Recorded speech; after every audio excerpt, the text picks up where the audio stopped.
Nga sot, kolegu im, ish ministri i infrastrukturës dhe mjedisit në qeverinë e Kosovës, Libur Aliu, do drejtoj portin e Durrësit. Por jo vetëm portin e Durrësit, do drejtoj edhe kantierin për ndërtimin e portit të ri në Porto Romano, që nuk është porti i Shqipërisë vetëm, por është porti i gjithë shqiptarëve. Porti që do të jetë i lidhur me Kosovën dhe Maqedoninë e Veriut. Jam shumë i nderuar që do të kemë një përgjegjësi të madhe e që më besu këtë përgjegjësi që të zhvillojmë bashkë portin e Durrësit, portin e Porto Romano dhe bëjmë lidhjet me gjithë rajonin.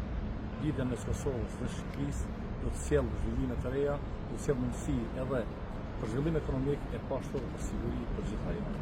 Ndërkohë që unë jam shumë e lumtur dhe shumë e emocionuar që një koleg i mirë, të cilin e njoh se sa profesionist është dhe sa i dedikuar në punën e tij dhe mbi të gjitha në të gjitha çështjet që kanë të bëjnë me shqiptarinë.